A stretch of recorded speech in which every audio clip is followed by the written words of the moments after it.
أعوذ بالله السميع العليم من الشيطان الرجيم بسم الله الرحمن الرحيم إذ قال ربك للملائكة إني خالق بشرا من طين فإذا سويته ونفخت فيه من روحي فقعوا له ساجدين فسجد الملائكة كلهم أجمعون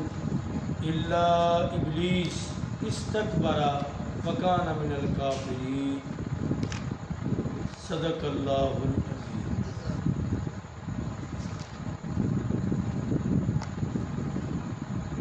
اس قال ربک، جب کہا تیرے پروردگار نے، للملائکتی فرشتوں سے، انی خالق بشرا من طین، کہ میں مٹی سے انسان بشر کو بنانے والا ہوں، تمہاری کیا رائے؟ فَإِذَا سَوَّيْتُهُ، اور جب میں اسے برابر کر لوں، اس کو بنا لوں، سنوار لوں،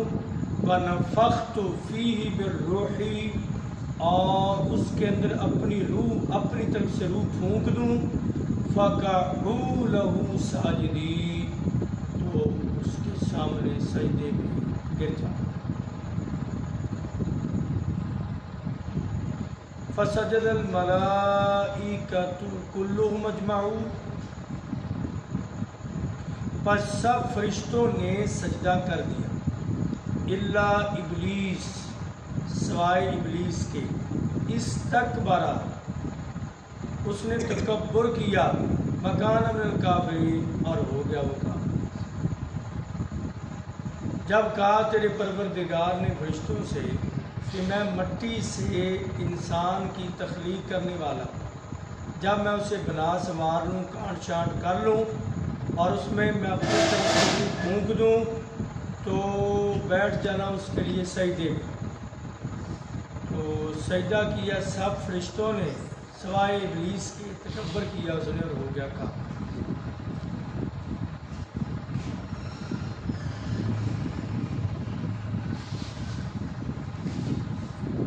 اب یہ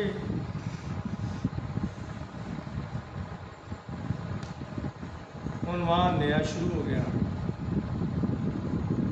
سورت کے اینڈ پر وضاحت نیا شروع ہو گیا۔ آدم علیہ السلام کا قصہ،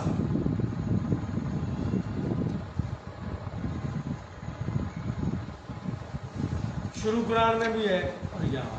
اور بھی کئی ایک مقامات۔ پہلے اللہ تعالیٰ نے وہ توحید کی بات کی، اصل توحید کے راستے میں جو مشکلات کی وجہ سے آپ کو ستایا گیا، پھر حکم صبر کا آیا، پھر صبر کے لیے چند مثالیں دی کہ یہ لوگ صابر گزرے، آپ بھی لہذا صبر کریں۔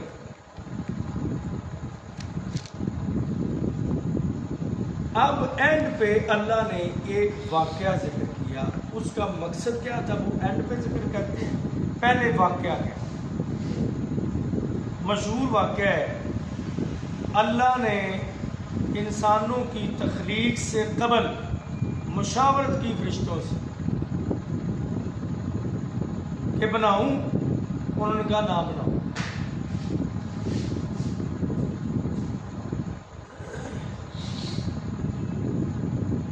ہمارے یہاں کہتے ہیں کہ آنکھیں بند کر کے تقلید کرتے جاؤ، فرشتوں نے نہیں کہی، وہ کہنے لگے نہیں نہ بناؤ، فرشتے چپ کر جاتے ٹھیک ہے جیسے آپ کہتے ہیں، ان کا نہیں نہ بناؤ۔ اچھا کیوں نہ بنائیں؟ کہنے لگے آپ نے ان کو کیوں بنانا؟ اس لیے بنانا کہ وہ آپ کی تسبیح کریں، حمد و ثنا کر ہم کرتے ہیں، ہم آپ کی بڑی بڑی تسبیح، اور حدیث میں آتا ہے کہ اتنی تسبیح بیان کرتے ہیں فرشتے کہ قدم قدم پہ وہ سجدے کر رہے ہیں، آسمان پر کوئی جگہ ہی نہیں قدم رکھنے کے برابر کی جہاں فرشتہ سجدے میں نہ کرا پڑا، سجدے کر رہے ہیں، سبحان اللہ، الحمدللہ، استغفر اللہ، وہ اللہ کی تعریفات کے پل باندھ رہے ہیں۔ اللہ نے پھر کہا کہ کیا کہا اللہ نے کہا انی عالم ما لا تعلم، تمہیں نہیں پتا میں جس لیے بنا رہا ہوں تمہیں پتا چلے گا بعد۔ اچھا وہ تفسیر ادھر ہی ہے، ہم نے یہی پڑھ لیتے ہیں۔ پھر اللہ تعالیٰ نے بنایا، اور بنانے کے بعد کہا کہ میں نے اس کو بنا دیا، اور صفا یصفی تسویہ کا معنی ہوتا ہے برابر کرنا، یعنی اس کی ہر چیز اپنی جگہ پر فٹ ہوگی، مکمل کوئی سبح اسم ربک الاعلی الذی خلق صفا یصفی تسویۃ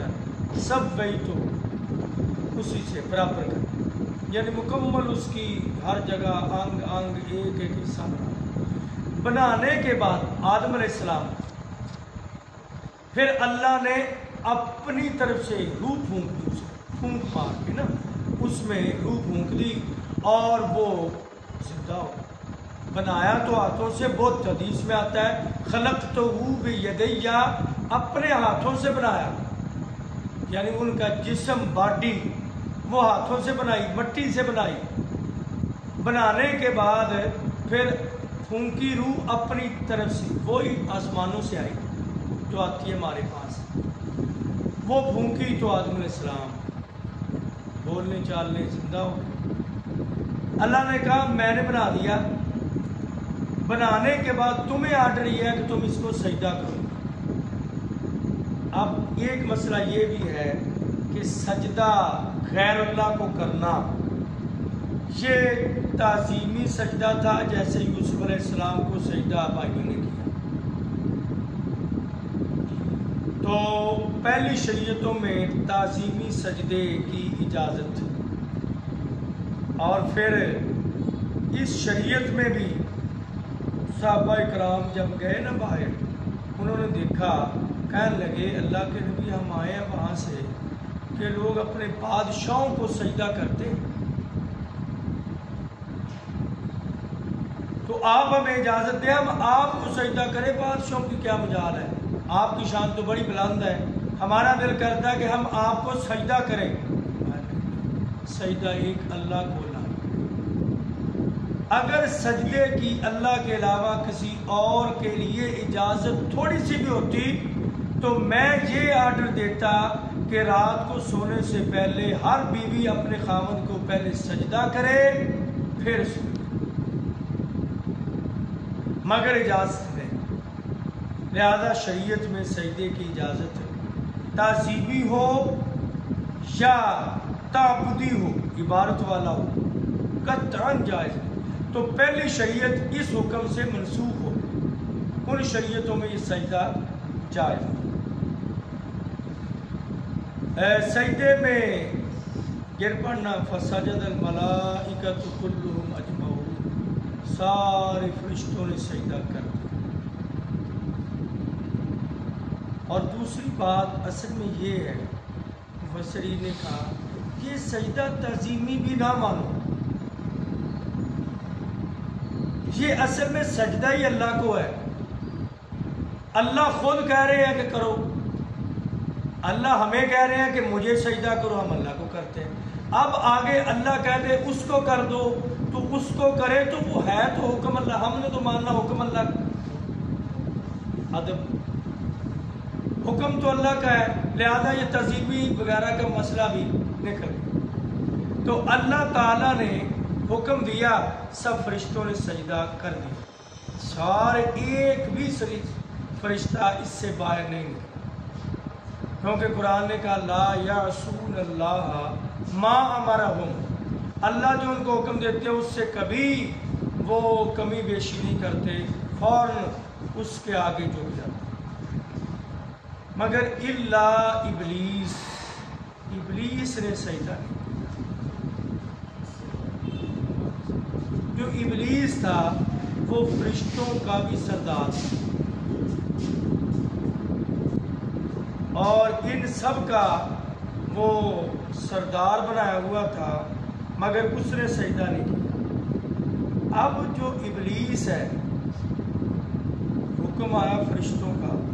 تو ابلیس فرشتوں کا سردار تھا مگر وہ فرشتہ نہیں تھا، وہ کان من الجن، قرآن نے کہا کان من الجن، وہ جنات میں سے تھا، مگر فرشتوں میں رہتا تھا،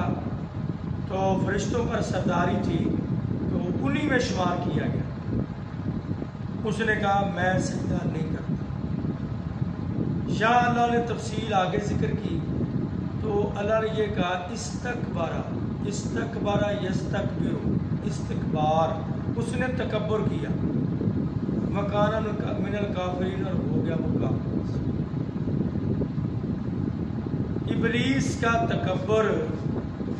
اس کو ذلت اور رسوائی میں لے گیا، اور انہوں نے ایک سجدہ کر کے، ایک سجدہ جسے تو گناہ سمجھتا ہے 1000 سجدے سے آدمی کو دیتا ہے نجات، تو ایک سجدہ تھا جو اللہ کے حکم کے مطابق کر دیتا تو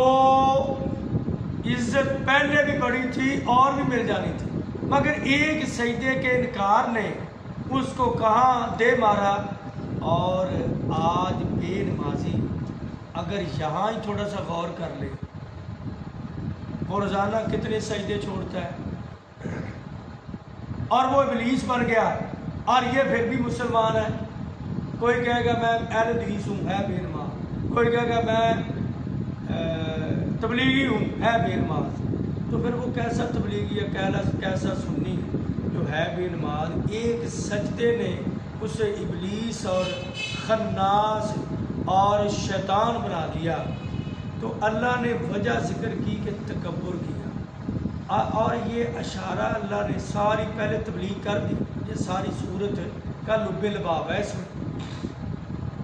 اللہ نے کہا اس نے تکبر کیا، تو دیکھ لو انجام کیا ہوا۔ مکے کے مشرکو، تم یہ تکبر کرتے ہو کہ ہم رئیس ہیں، ہم سردار ہیں، ہم بڑے بڑے مالدار ہیں، تو ہم ان کمزور بندوں کے ساتھ بیٹھے۔ ہم نے پیچھے پڑھا کہ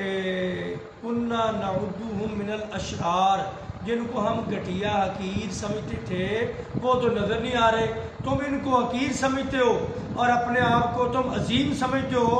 اس حقیر اور عظیم کے تکبر نے تمہیں ایمان کی نعمت سے محروم کیا، اور جس نے پہلے تکبر کیا وہ برباد ہو گیا، اور تم بھی اس کی وجہ سے برباد ہو گئے۔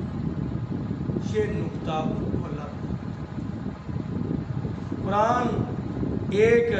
حکمت بری کتاب ہے، جتنی گہرائی سے آدمی دیکھے اتنے ہی موتی اس کو ملتے ہیں۔ اللہ نے کہا جو تکبر کرے، اور حسد کرتے تھے جناب رسول اللہ صلی اللہ علیہ وسلم کے ساتھ کہ اتنا شان اس کو کیوں نبی بنا دیا گیا، کہ یہی رہ گیا تھا نبی بنانے کے لیے اور کوئی بندہ نہیں ملا مالدار، تو اللہ نے کہا یہ حسد اور یہ تکبر ان کو ایمان سے محروم کر گیا، اور دیکھ لو جس نے تکبر کیا وہ کتنا برباد ہوا۔ اللہ تعالیٰ ہمیں تکبر اور حسد